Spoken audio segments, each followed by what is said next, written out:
Shalom, jumpa lagi dengan saya PDP Tan Johan. Saya akan membagikan renungan pada hari ini, hari Rabu, tanggal 11 November tahun 2020, dengan tema menjalankan iman. Bacaan dari Roma pasal 2 ayat 17 sampai dengan 24. Demikianlah firman Tuhan.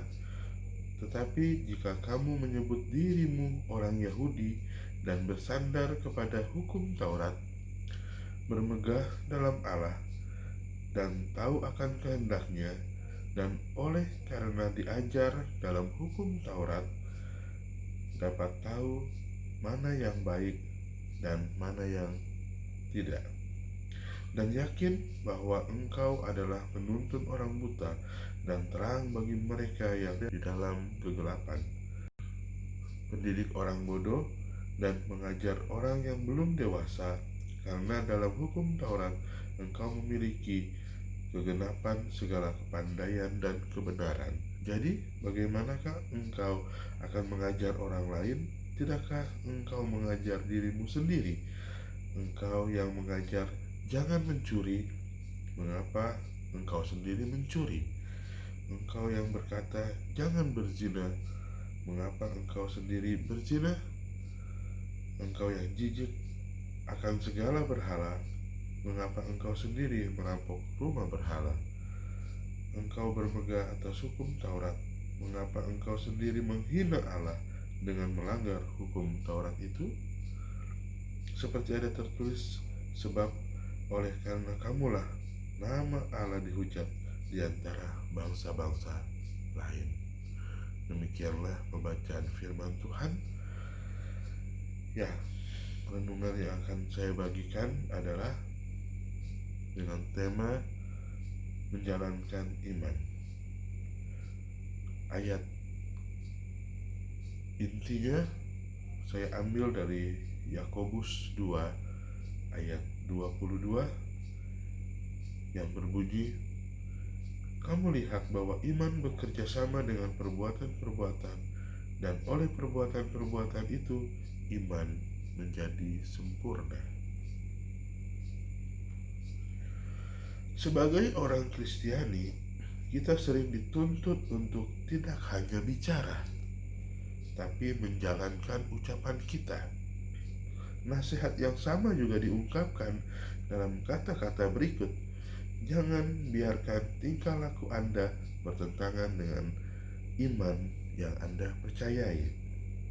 Pada kesempatan lain kita diingatkan untuk memastikan bahwa hidup kita selaras dengan ucapan kita.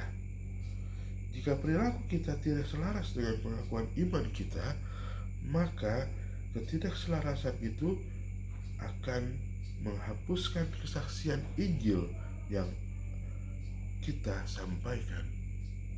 Seperti yang kita ketahui, contoh Mahatma Gandhi tidak pernah menjadi orang Kristiani, namun ia pernah membuat pernyataan bahwa kita mengikut Yesus harus memikirkan hidup dengan baik. Ketika diminta untuk menyampaikan pesan pendek, ia menjawab, hidupku adalah kesaksianku. Kita tahu bagaimana Mahatma Gandhi sangat tertarik dengan apa yang dia lihat dari seorang pribadi yang bernama Yesus.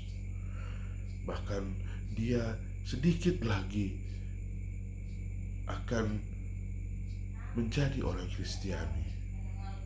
Oleh karena ajaran dan juga kepribadian Yesus yang luar biasa.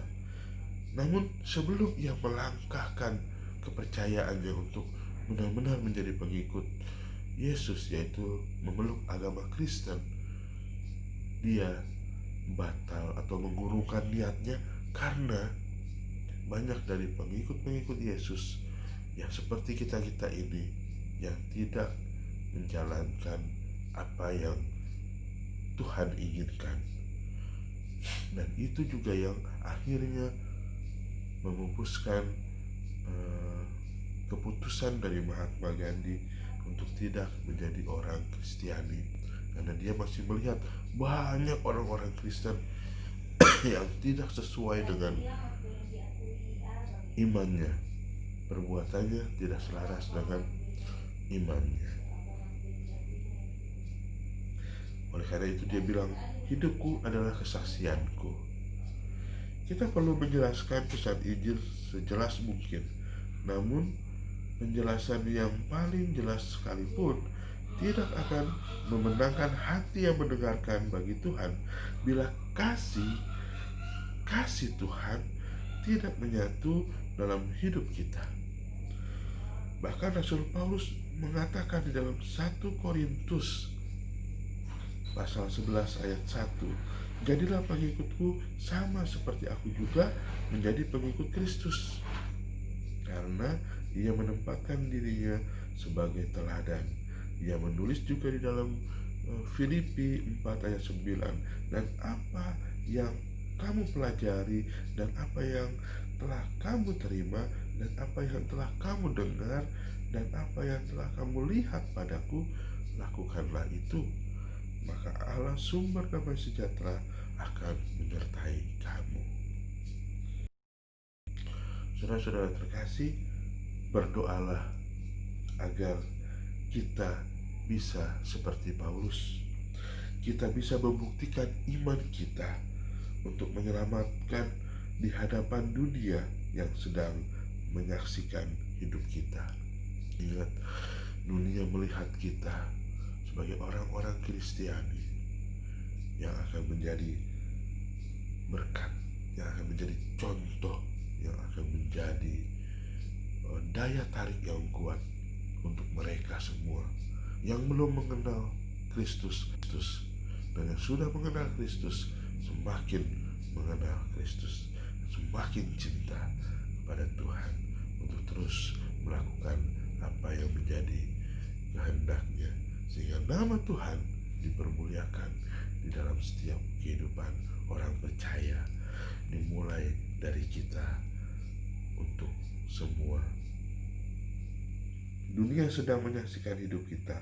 Apakah mereka dapat melihat Yesus dalam diri kita? Tuhan Yesus memberkati kita semua. Shalom.